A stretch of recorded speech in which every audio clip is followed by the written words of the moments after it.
Soy el pastor Juan José Gil. Estaba leyendo recientemente Apocalipsis, capítulo 17 y 18, donde se nos habla del ascenso de la bestia. Cuando hablamos de la bestia, por supuesto, nos referimos a ese gobernante final, que algunos dicen, bueno, más bien sería un sistema, y es posible.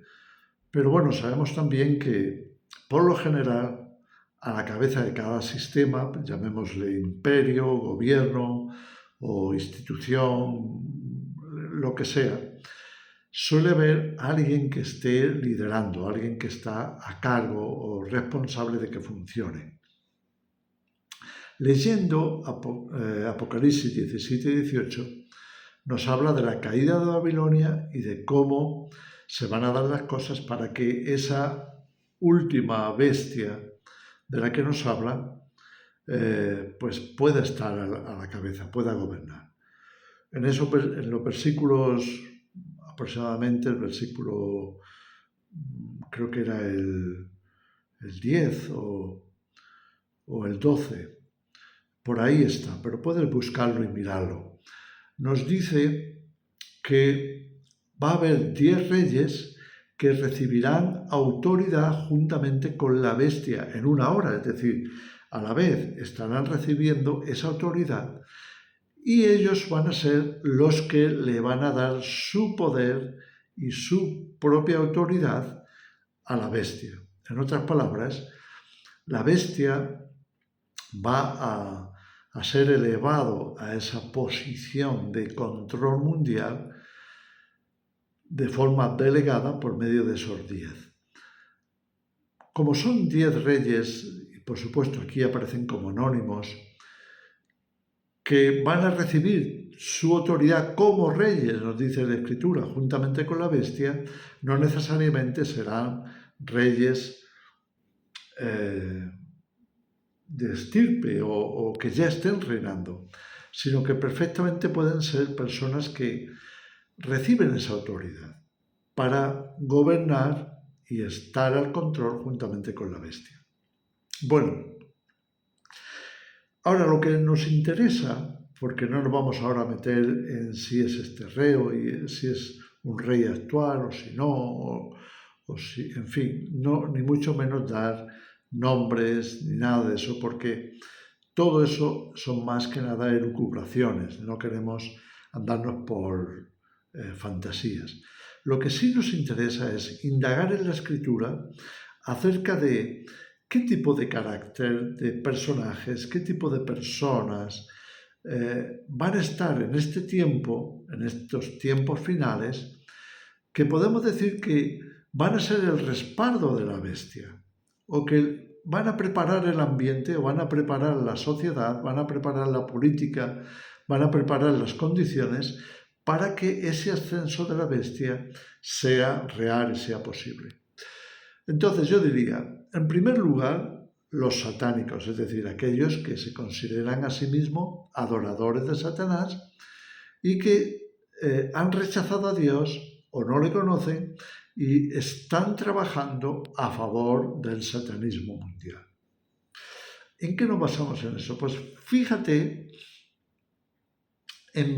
si lo miras, ahí en 2 de Tesalonicenses, capítulo 2, cuyo tema es la venida de Cristo y nuestra reunión con Él, como empieza así el capítulo, pues Pablo está explicando que cuando venga el inicuo, el hombre de pecado, el hijo de perdición, el que se sienta en el trono de Dios como Dios y tal, haciendo una referencia a esa bestia final. Para mí es una escritura que viene a confirmar lo que ya había dicho el profeta Daniel, lo miraremos también, de que habrá un personaje final, habrá un sistema final, si lo queremos ver así, que va a ser totalmente antidios, totalmente anticristo. Y ese gobierno está ahí, o ese gobernante está ahí señalado en 2 Tesalonicenses capítulo 2. Y está en el versículo 10 precisamente. No estoy seguro de que sea el 10. Pero, ¿qué nos dice? Me parece que es el 8 y el 9. ¿Qué nos dice? Nos dice que entonces se manifestará aquel inicuo a quien el Señor matará con el espíritu de su boca y destruirá con el resplandor de su venida. En otras palabras, va a ser un personaje que va a estar aquí gobernando en la venida de Cristo, es decir, que Jesús mismo se va a encargar de destruir. ¿Y qué dice entonces ahí en esa escritura, en el versículo 9? Cuyo advenimiento es por obra de Satanás. Entonces aquí, en esta escritura de 2 Tesalonicenses, capítulo 2, versículo 9, nos dice claramente que viene respaldado por Satanás. Lo cual nos hace pensar que todos aquellos que se consideran sirvientes suyos estén ahí para respaldarle. Quizá desde el lado oscuro, como decimos, quizá desde la sombra, desde lo oculto, pues ahí estarán preparando la escena, preparando la sociedad, preparando las leyes, las normativas, preparándolo todo, la moral, para que venga un decaimiento de lo justo, de lo correcto, y sea el satanismo el que aflore y prepare a la sociedad para que ese personaje aparezca. Entonces, el primer punto que tenemos que resaltar de quiénes van a preparar el mundo y quiénes van a dar el alzamiento o el levantamiento al anticristo serían los satánicos o satanistas. El segundo punto, yo marcaría ahí a los malvados, es decir, aquellos que juntamente con los satánicos, aunque no sean satánicos, sin embargo, estén ahí promoviendo todo ese tipo de maldad. Por supuesto, lo harán con palabras que no suenen malas, que suenen agradables, positivas y tal, que de eso los políticos pues saben mucho, ¿no? Y saben cómo poner en movimiento sus pretensiones con las mejores palabras, que al final es para engañar a la gente. Entonces, los malvados. Fíjate cómo en el capítulo 8 de Daniel, léelo si no lo has leído, que específicamente nos dice que es acerca del tiempo del fin, y lo repite hasta 3 veces. Nos dice esto, fíjate qué interesante. En el versículo 23 dice, al final del reinado de estos reyes que ha estado señalando gobernantes, cuando los transgresores lleguen al colmo, se levantará un rey altivo de rostro y entendido en enigmas. En otras palabras, los que le van a dar su poder y autoridad para que se levante la bestia o el anticristo, van a ser aquellos malvados que están detrás del aumento de la maldad en el mundo. Que están ahí desde la política, desde la economía, desde lo que sea, incluso desde la religión, estarán ahí tratando de demoler lo justo, demoler lo bueno, para que surja la maldad y esté preparado el mundo para recibir a ese gobernante final, a esa bestia. Jesús lo había mencionado también cuando hablaba del tiempo de su venida, por ejemplo en Mateo 24. Ahí hay unos versículos que Jesús señala que sería un tiempo de maldad, un tiempo de traicionarse y entregarse unos a otros. Llega a hacer esta declaración, creo que es en el versículo 12, que por haberse aumentado la maldad, el amor de muchos se enfriaría. Como ves, es algo que llega a ser atmósfera social, que se percibe en el ambiente, que hay un incremento de la maldad y que por eso va a decaer pues todo lo que consideramos que sea justicia, generosidad, bondad y tal. Tenemos que prestar atención a esas cosas. En el punto número 3, yo diría, me estoy acordando de 2 de Timoteo, capítulo 3, ahí yo pondría a los ególatras. Ególatras, quizá también a todos los corruptos, porque los ególatras se corrompen con facilidad. ¿A qué me refiero? Fíjate en esa escritura, que es 2 Timoteo capítulo 3, comienza así el capítulo diciendo: debes saber esto, está escribiendo a su discípulo Timoteo, que en los postreros días vendrán tiempos peligrosos. Y comienza a hablar del carácter de las personas. Y lo primero que señala es que vendrán hombres amadores de sí mismos. De ahí que hablemos de ególatras. Es decir, personas que se ponen a sí mismos primero, por encima de todo. Y que por tanto están dispuestos a lo que sea para conseguir estar arriba, ser el número uno, estar en la cúspide. Y que nadie les saque de ahí, que nadie les quite de ahí. No necesariamente tiene que ser un político, no necesariamente tiene que ser el líder de una gran institución supranacional o nada de eso. Es el carácter. Puede ser un político, un economista, puede ser un dirigente de un gran estamento internacional, o puede ser alguien con menos superioridad, pero que exhibe ese carácter y que trabaje desde otros puntos, desde la sombra, desde donde sea.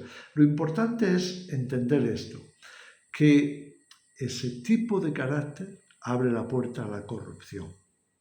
Y entonces por ahí entran todo ese listado. Por favor, léetelo, que está precisamente en ese capítulo. 2 Timoteo, capítulo 3. Léetelo porque te va a sorprender qué tipo de carácter, qué tipo de personajes aparecen ahí. Ellos van a estar dándole el poder a la bestia, el poder y la autoridad a esa bestia. Ese sería el punto número 3. Vamos al punto número 4. Y entonces ahí tendríamos que hablar, tendríamos que pensar en, como lo dice también el apóstol Pablo, fíjate en 1 Timoteo capítulo 4, ¿cómo empieza? Dice que en los tiempos postreros habrá muchos que apostatarán de la fe. A eso me refiero, a los apóstatas, es decir, a los hipócritas religiosos o a la gente malvada que entra en el cristianismo u otras religiones, pero que no son sinceros, que están ahí no porque tengan un amor y una entrega verdadera al Evangelio o a Cristo o a la palabra de Dios, sino que entran con otras intenciones. Y que llegado un momento en el que tengan que tomar una decisión, en el que su puesto o su integridad está en juego, no escogerán ser mártires por esa fe, escogerán apostatar, escogerán entregarse al gobierno de turno o a la corriente, porque no están dispuestos a llegar a defender lo que dicen que creen hasta las últimas consecuencias. Entonces, en vez de ser mártires, serán apóstatas. Y esto está también como, fíjate, si lo relacionas con la marca de la bestia, serían aquellos que se marcan. En otras palabras, están respaldando a la bestia. Entonces, este es el tipo de personajes que yo lo he puesto en el punto número 4, lo menciono como en cuarto lugar, pero que se entiende que va a haber muchos, porque el apóstol Pablo, cuando escribe precisamente, que hemos citado antes, 2 Tesalonicenses capítulo 2, nos dice que Jesús no vendría sin que antes viéramos o se diera la apostasía y la aparición del hombre de pecado. Es decir, apostasía y la aparición de la bestia van juntos. Por eso yo lo menciono aquí en el cuarto lugar. Los apóstatas estarán respaldando a la bestia. Y para terminar, yo diría que en último lugar, como lo que sea, quinto, estarían algo así como los vividores, los hipócritas que quizás no tengan poder, o quizás sí, quizás no tengan una posición relevante, o quizás no sean gente poderosa, pero que son un sustrato, o son gente que se dedican al engaño, son gente que se dedican a ser falsos profetas, pero que en el fondo lo que buscan es aprovecharse de esa situación, aprovecharse de que tengan gente que les siga, que les escuche, gente que les aporte de su economía, de sus favores, de lo que sea. Por eso ahí están señalados en 2 de Pedro, creo que es el capítulo 2, que comienza de esta forma, que en el tiempo postrero vendrían engañadores, falsos profetas, que lo que estarían buscando es satisfacer sus propios deseos. Lo que buscarían es satisfacerse a ellos mismos, satisfacer lo que realmente buscan, sea lo que sea posición, sea dinero, sea placer, lo que sea. Eso será su motivación. Y por supuesto, ellos, como falsos profetas, como engañadores, van a formar parte de ese ambiente moral, espiritual, de falsedad, que dará lugar o dará paso al engaño más grande de todos, que será el de la bestia, que será el que él tome el control, que imponga su sistema, que imponga su forma de economía y su tecnología para dar lugar a la marca de la bestia. Entonces, bueno, no quiero extenderme mucho más porque ya se ha alargado. Me gustaría que pensarais en eso, porque tenemos que reconocer a las personas que van a formar parte de esa situación, precisamente para no ser engañados, para no dejarnos llevar por sus buenas palabras, por sus buenas intenciones, por, en fin, su discurso, que puede sonar muy bonito, pero que no se corresponderá con lo que realmente hay en su corazón. En realidad forman parte del gobierno de la bestia y le van a respaldar. Que el Señor los bendiga.